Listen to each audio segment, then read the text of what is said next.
Olá, meus queridos, a paz do Senhor. Estamos de volta para a nossa segunda aula da Escola Bíblica Pão da Vida do quarto trimestre. O nosso tema nesse quarto trimestre é Juntos Somos Melhores. E a nossa lição de hoje, a segunda lição, ela trata desse tema: Somos uma só família. Somos uma só família. O texto áureo nós vamos encontrar aí em 1 Pedro 2,17. Tratem a todos com o devido respeito, amem os irmãos. A verdade prática traz uma lição muito interessante, uma declaração muito forte.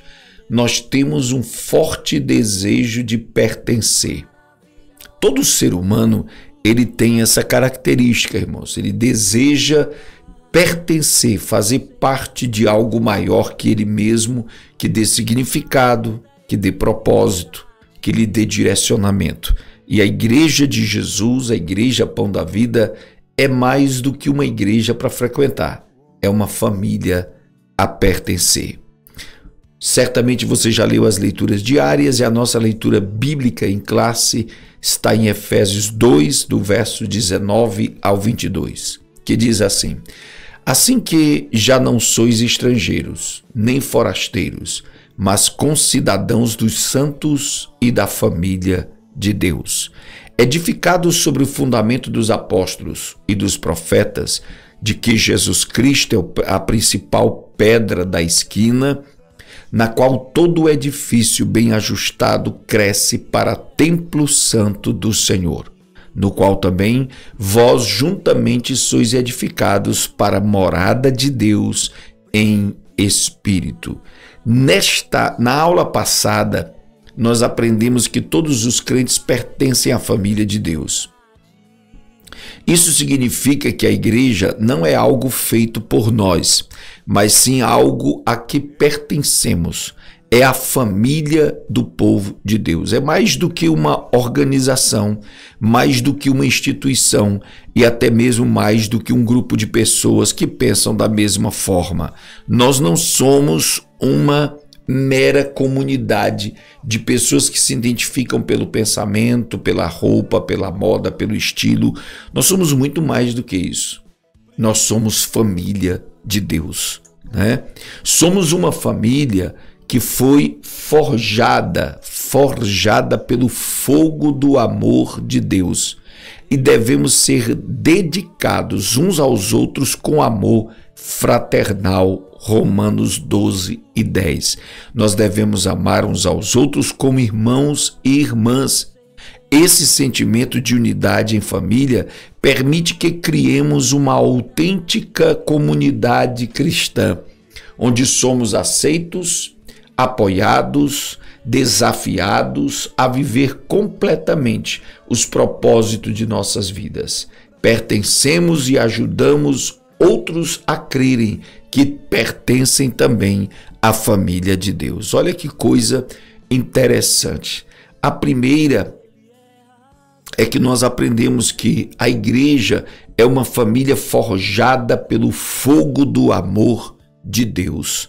Não é algo criado pela intenção humana, pela imaginação humana, mas o amor de Deus teceu, forjou, costurou, esculpiu a igreja a partir das nossas vidas que estavam distantes. E por isso ele diz: devemos ser dedicados uns aos outros em amor, né? Em amor. E ele diz aqui também uma coisa muito interessante. Na comunidade cristã, na família, nós somos aceitos, apoiados, desafiados a viver completamente os propósitos de Deus em nossas vidas. Igreja não pode ser apenas uma comunidade de passatempo. A igreja não pode ser apenas uma comunidade que se reúne para cantar, para ter oportunidades. É preciso haver desafio de viver a novidade de vida, de viver os propósitos, de viver a missão, de encontrar a missão de Deus para a minha vida e para a sua vida, né? E diz aqui: pertencemos e ajudamos outros a crerem que também pertencem à família de Deus. Família é compromisso. Ah, você tem que grifar isso aqui. Família é compromisso. Família é sinônimo de compromisso, firme e profundo, de sustentar um ao outro, não importando quão difícil possa ser este ponto. Você faz coisas pela família que não faria por mais ninguém, não é verdade? Você faz pela sua família sacrifícios, dedicação que você não faz por mais ninguém. Assim também tem que ser na igreja, tem que ser na comunidade cristã, né? Ninguém faz concessões aos membros da família, que provavelmente nós fazemos concessões, né? Nós somos pacientes, nós somos tolerantes com a família, de tal forma que nós não somos com mais ninguém. A família é um lugar onde os nossos relacionamentos alcançam níveis muito mais elevados. A igreja, irmãos, é a nossa família mais excelente, mais do que aquela família que nós temos relacionamentos biológicos. A igreja tem laços e relacionamentos eternos. Exatamente.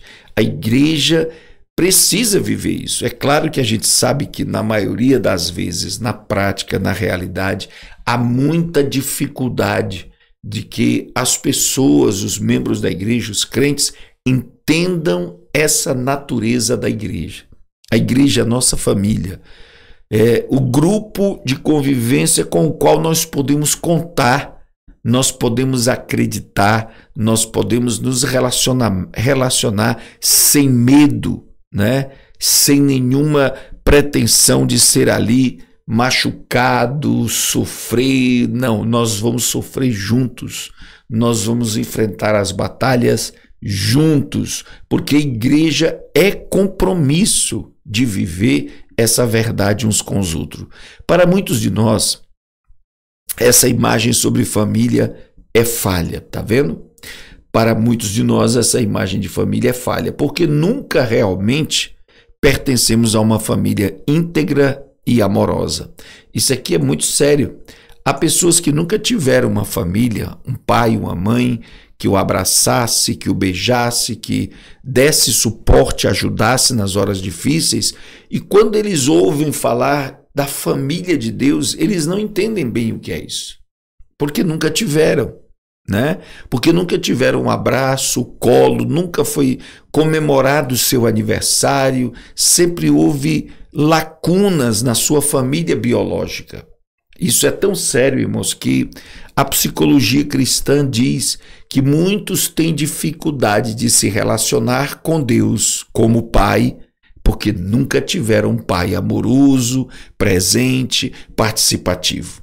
Quando o pai é abusador, quando o pai é violento, e você da igreja ouve falar de Deus como pai, há logo o choque. Será que ele é um pai igual ao pai que eu tive? Será que a família de Deus é igual à família que eu tive? Por isso há pessoas assim, com essa dificuldade. Conhecemos apenas modelos quebrados, relacionamentos destruídos e corações feridos. As boas notícias são que Deus quer providenciar para você exatamente a família que você deseja com tanta ansiedade. Deus pode fazer isto em uma comunidade cristã. A igreja pode ser a provisão de uma família que vai satisfazer os seus sonhos, os seus desejos de ser amado, compreendido, valorizado. A igreja precisa ser esse lugar. Na medida em que aprendemos a amar uns aos outros, nossos relacionamentos podem criar o senso de família necessário para confiarmos uns aos outros, nos aceitarmos e servirmos mutuamente. Tá vendo? À medida que a gente vai convivendo e vai aprendendo essa essência, esse conceito de relacionamento familiar no ambiente da igreja, nós vamos aprendendo a confiar, a confessar as nossas dificuldades, a pedir ajuda nas nossas necessidades e participarmos da igreja de uma forma mais leve, mais amorosa e mais aberta. Aprendemos o poder do amor incondicional. Nossos pequenos grupos se destinam a ser o laboratório onde o Espírito Santo vai dirigir para aprendermos a amar profundo e firmemente uns aos outros. Que maravilha, né? Como nossa família espiritual pode nos ensinar a amar? Como que a família espiritual, a igreja, pode nos ensinar a amar, a ter relacionamentos, a ter comunhão? Primeiro, aprendemos a desenvolver relacionamentos saudáveis. Talvez já tenhamos aprendido métodos doentios de relacionamentos em nossas famílias naturais. Mas numa família natural, né, mas numa comunidade de crentes, nós podemos ver modelos de bons relacionamentos. Vamos compreender que para que esses relacionamentos aconteçam é necessário termos honestidade, vulnerabilidade, esforço e uma grande quantidade de perdão. Deixa eu citar duas coisas nessa leitura da revista, né? Primeiro, meus amados, na igreja nós podemos ter bons modelos de relacionamentos, ou modelos de bons relacionamentos. O que significa isso? Eu vi essa semana alguns palestrantes dizer que se você quer encontrar uma mulher digna de casar, uma mulher que vai ser parceira, que vai ser honesta, que vai ser sincera, dificilmente você vai encontrar onde a maioria procura, nas baladas, nas festas, nos lugares e antros de vida libertina. Ali não há compromisso com a honestidade, com a sinceridade. Onde então nós encontraríamos uma pessoa para ser o nosso sócio na empresa, para ser o nosso cônjuge para a vida toda? Ora, é de se esperar que o melhor lugar para encontrar pessoas honestas, verdadeiras, sinceras, seja na família de Deus, na igreja. É ali que você vai encontrar pessoas com as quais você vai construir bons relacionamentos. De telefonar, de sair para comer uma pizza, sabe, de confiar, contar as suas dificuldades, as suas dores, tristezas e ficar entre vocês em oração para Deus dar vitória. E tem mais uma coisa. Para ter esses relacionamentos, ele fala que nós precisamos ter honestidade, vulnerabilidade, esforço e uma grande quantidade de perdão. Primeiro, olha, honestidade. Ah, meus amados, sem a honestidade é impossível que a gente tenha bons relacionamentos, porque a pessoa não está sendo honesta com você, ou talvez você não está sendo honesto com seu amigo, honesto em falar a verdade com ele, honesto em ser você mesmo.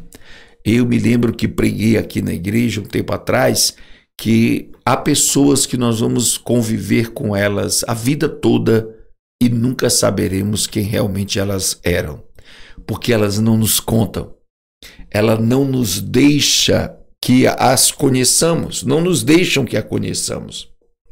Se a gente só conhece uma pessoa na medida que ela nos deixa conhecer as suas tristezas, as suas alegrias, como ela age, como ela reage diante de dificuldades. E é aqui que nós aprendemos a honestidade nos relacionamentos. É verdade? Segundo lugar, aqui nós precisamos ter vulnerabilidade. O que é vulnerabilidade? Ser vulnerável é mostrar nossas fraquezas, é mostrar nossas dores, nossas tristezas. Um relacionamento, ele só é pleno, só é íntegro, só é profundo quando os dois se mostram vulneráveis, mostram suas fraquezas, suas dificuldades, né? Aí um aprende a confiar ao outro as suas próprias vulnerabilidades e o relacionamento os ajuda a fortalecer-se. Esforço no relacionamento. Ambos precisam se esforçar um pelo outro, né? E uma grande quantidade de perdão. Todo relacionamento só sobrevive quando há perdão, né? quando há perdão, porque todo relacionamento vai ter seus atritos, vai ter suas diferenças de opinião, de gostos, de horários. Isso pode gerar atritos, e se não houver a disponibilidade e a capacidade de perdoar o próximo, você não vai muito longe com esse relacionamento. Na igreja, nós aprendemos todos esses valores. Segundo, para ter um relacionamento bom, saudável, precisamos aprender a desenvolver o caráter semelhante ao de Cristo. Caráter costuma ser mais aprendido do que ensinado. E na comunidade cristã, podemos observar de perto e de maneira pessoal os traços de caráter dos outros. Nós vamos ver exemplos de maturidade e de imaturidade. Demonstrados, talvez também exponhamos nossas próprias maturidades e imaturidades enquanto crescemos juntos, né? Então veja bem que a formação do caráter vem da observância dos nossos próprios erros, dos erros dos outros, da maturidade e da imaturidade uns dos outros, né? E você vai aprendendo. A Bíblia tem um versículo que diz que o caráter do homem, ele afia o caráter do outro, ele aprimora o caráter do outro, assim como o ferro amola o ferro, né? Então, nós nos aprimoramos uns aos outros. Quando nós convivemos e nos relacionamos, nosso caráter é lapidado. É muito importante dizer que você precisa querer ser tratado. Você precisa querer aprender. Na convivência, você não pode estar se escondendo, se exiguindo, se fugindo. Não, você precisa se expor e dizer: Deus, eu preciso ter paciência com meu irmão. Eu preciso ouvir, eu preciso obedecer, eu preciso me submeter, eu preciso aguardar, esperar. Todas essas atitudes e essas decisões vão lapidar e moldar o seu relacionamento e o seu caráter em Cristo Jesus, né? Terceiro lugar, para relacionamentos saudáveis e permanentes, nós precisamos aprender a importância dos valores bíblicos. Todos nós adoramos valores, intencionalmente ou não. Alguns deles podem ser corretos, enquanto que outros podem estar errados, né? Ao trazê-los para o ambiente do pequeno grupo de cristãos, na escola dominical, na célula, poderemos compará-los aos padrões bíblicos num contexto de crenças cristãs maduras. Olha o que diz Isaías 38:19. Os pais contam a tua fidelidade a seus filhos.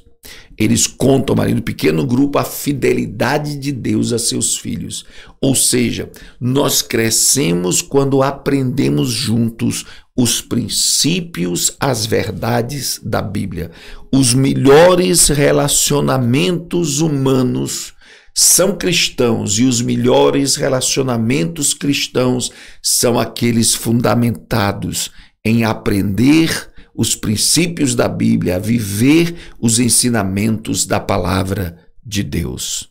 Glória a Jesus. Finalmente, meus irmãos, talvez você já tenha tido a felicidade de conviver em uma família com relacionamentos saudáveis, em sua casa ou na igreja, mas há muita gente que saiu de ambientes familiares instáveis.